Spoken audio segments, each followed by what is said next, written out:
Welcome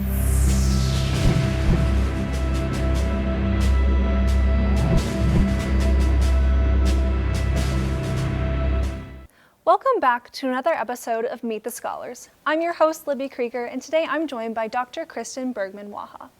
Dr. Waha is an assistant professor of English here at Grove City College, where she's been teaching since 2015. She teaches courses in Western, World, and Victorian literature. She received her bachelor's in English from Westmont College and her PhD in comparative literature from the University of California, Davis. Her work has been published in the Victorian Literature and Culture Journal. Thank you so much for joining me today, Dr. Waha. Thank you for having me. So another course that you teach here at Grove City College is the Civilization and Literature course, also known as CivLit, which is a required humanities class. What do you hope students gain from getting this class?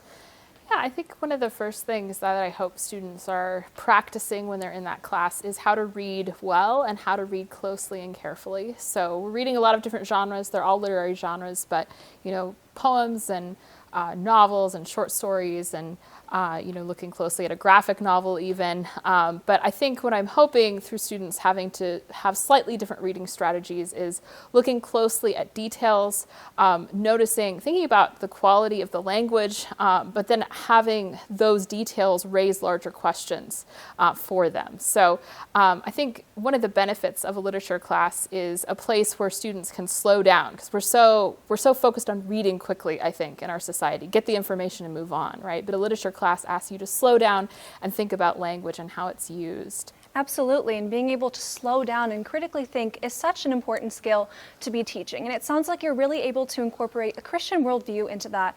So I'm curious, how do you prepare students to enter a secular world once they're past this Christian culture here at Grove City College?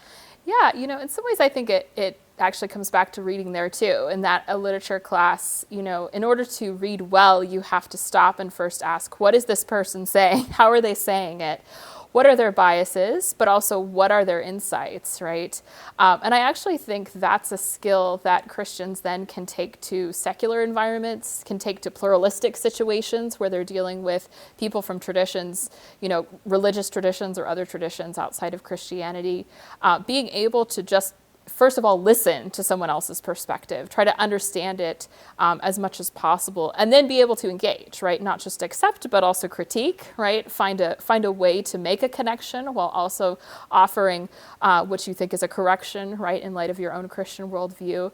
I think that having that kind of attitude or having practice doing that kind of thinking and that kind of engagement is something that I think Christians can offer to sometimes a very difficult, vexed set of conversations that we might have in a secular context. Sure, and I know as a student who has taken your CivLit class, I can absolutely attest to your ability to bring students to this point of critically thinking past the Grove City culture and moving into a more secular culture. Mm-hmm. So in addition to some of the classes that you teach here, you've given lectures and you've also had some writings published in professional literature journals. What topics do you most like to engage with on those? Yeah, well, my general area of research has been on British India, especially sort of late 19th, early 20th century. And I think as a Christian, I was especially drawn to this time period because there is a lot of there are a lot of fraught conversations about faith going on, right? You have people from different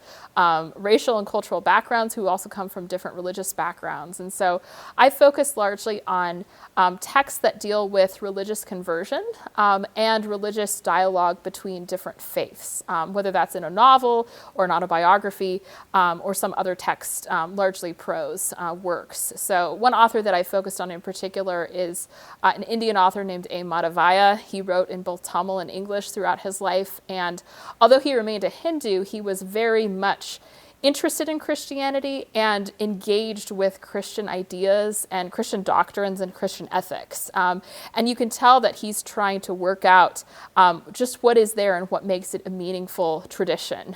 Your expertise in Indian literature, I'm sure, gives you a very unique perspective on the topics of faith and literature. So lastly, what can we expect from you any more published books or writings? Yeah, well, I think my main focus in the next year or so is going to be on actually a conference that the English department is going to be holding. We do an annual Christian Writers Conference, which is really exciting in that we usually invite a speaker or a group of speakers to come and address our students on the topic of Christianity and faith and writing. But now and then we actually host a full-blown academic conference. So we have several plenary speakers. We host a number of academics from around the country who will all give presentations either in small group breakout sessions or other contexts. And so we're focusing on that. And the theme this year, or the theme for next year, it'll be spring 2022, is Christianity at the global cultural crossroads. So we're looking at texts that engage with Christianity from both in the Western tradition, but largely outside of the Western tradition. Well, it sounds like you have a lot on your plate. I know I'm excited to see all of this come to fruition. So thank you so much for joining me today. Yeah, thank you for having me. And thank you so much for tuning in today to meet Dr. Kristen Bergman Waha. Make sure you like this video, subscribe to our channel, and head to our website at faithandfreedom.com for all of our updates right there. We'll see you here next week for another episode of Meet the Scholars.